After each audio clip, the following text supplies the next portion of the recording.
Hey YouTube, MDEX Music here, and welcome to another episode of Upper Structure Fridays, a series where we explore the use of upper structures for jazz improvisation and piano voicings. And in season 2, we're learning all about quartals.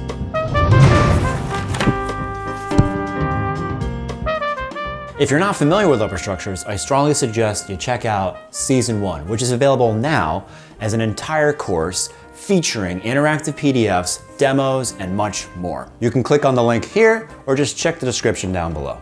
Also be sure to watch the introduction to this series where we explain both what quartals are and how we're going to use them to create new colors in music.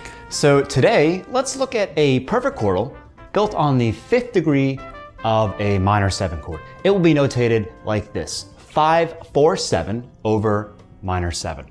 Now this is very similar to the 1-4-7 that we studied back in episode 1, but with very subtle differences that we'll talk about later on. So if I have a G minor 7, the 5th is D.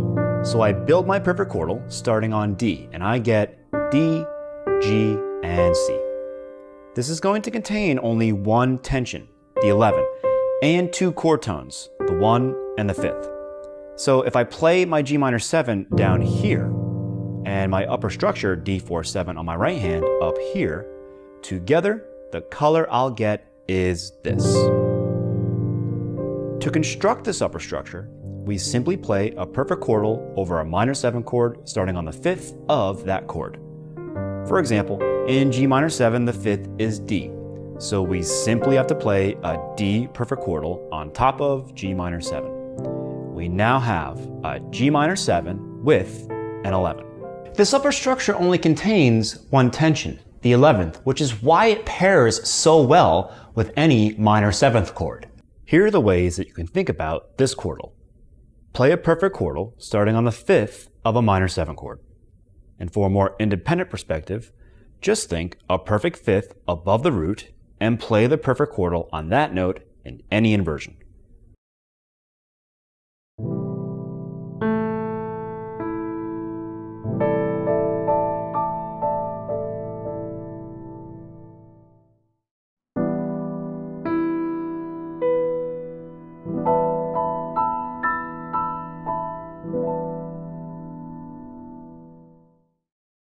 As we've said before, this upper structure is very similar to the one on episode 1, the 1-4-7 over minor 7, which also gave us one tension, the 11th, and 2 chord tones, the 1 and the flat 7.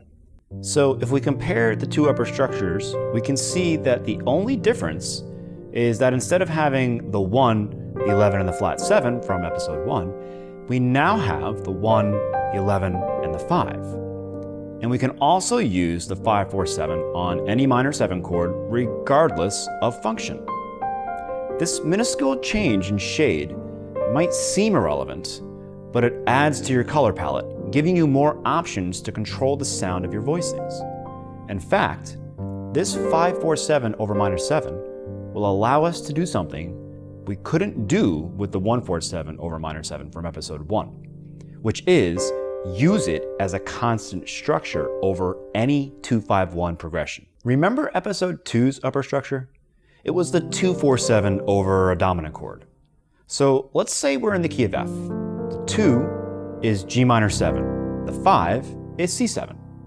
If we use today's upper structure, the 5-4-7 over the G minor 7, and episode 2's upper structure, the 2-4-7 over C4-7, we get the same D4-7 perfect quartal. So now you can play this D4-7 on top of this entire G minor 7 C7 progression, and it's going to sound great. Not to mention, you're going to see these sort of 2-5s in pretty much most of your jazz standards. For example, in Misty, we have a B flat minor 7 to E flat 7, which is a 2-5 right on measure 2. We can now play F4-7 over B flat minor 7 to F4-7 over E flat 7. Or in measure 4, we have an A flat minor 7 to D flat 7, another 2-5. So we can play E flat 4-7 over A flat minor 7 to E flat 4-7 over D flat 7. The whole point is that you look at upper structures from different perspectives, and each perspective will open up different doors. any of these ways of thinking is useful. All right, guys, it is now time for your upper structure challenge of the day. See if you can picture the 5-4-7 perfect quartal that goes on top of the given minor 7 chord. As usual, we will give you 4 beats to think about it, and then we'll show you the answer. B minor 7,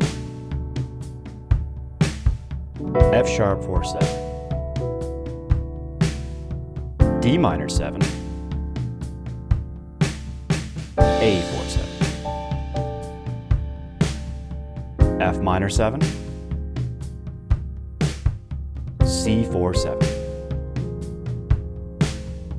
A flat minor 7, E flat 4-7. That's all for this episode of Upper Structure Fridays. Thanks again for watching, and don't forget, Upper Structure's Volume 2, Quartals, is now available as an interactive PDF, including all of these video lessons, 12 key workouts, and complete jazz standards showing you the techniques taught in Upper Structure Fridays. So we're gonna leave you today with our demo showing you our use of the 5-4-7 perfect quartal on top of minor 7 chords. As usual, hit that notification bell. Don't forget to subscribe and leave the comments down below. Enjoy!